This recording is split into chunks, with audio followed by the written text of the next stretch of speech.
Hello guys! Good morning everyone! So, andito po ako ngayon sa Kali Pangarap ng Kalatagan, Batangas. And it's our last day, 3 days na po kami rito sa Kali Pangarap. And before po ako umalis, so ito po yung room namin. Ayan, so ito po yung room po rito sa Kali Pangarap. And before po ako umuwi, kailangan ko pong take muna ng aking apple cider vinegar. Okay po?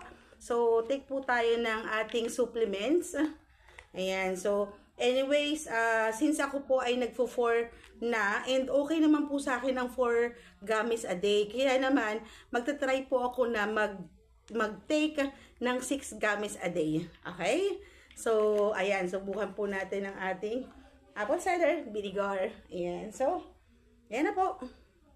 1, 2, 3, 4, 5, 6. So, ito po ang aking iti-take po ngayon para sa aking pang lose weight challenge.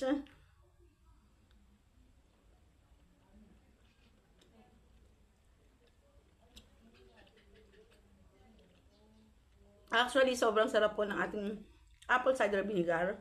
Na kung saan, ito po yung isa naging testimonial po ni Labs Joy, yung wife po ni Boss Toyo, na ito po yung secret niya kung papaano po siya pumayat. And of course, since meron po tayong lose weight challenge, ito po ang ating i-take. Para sa ating best result. Ayan.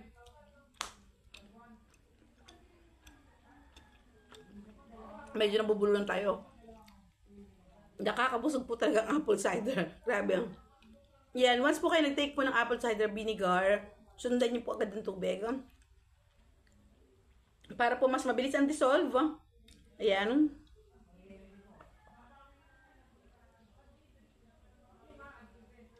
Ayun.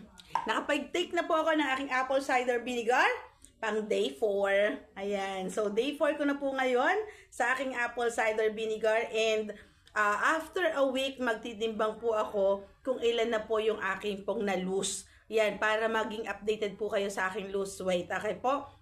So, ayan, para saan po bang apple cider vinegar? To recap, apple cider vinegar po para po yan sa mga gustong mag-detox. Ayan, so meron pong mga conditions, sa may mga sakit, the best po is mag-detox with our apple cider vinegar. And of course, para po sa may mga acid reflux, yung mataas po yung acid, take po kayo ng ating apple cider vinegar kasi napaka-convenient po niyang i-take.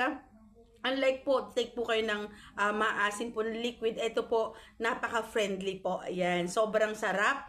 And pang complexion din po ang ating And soon, ayan, yun po ang gusto kong mag-effect po sa akin. Yung with my complexion and of course, with my lose weight challenge. Thank you everyone. God bless. It's my day 4.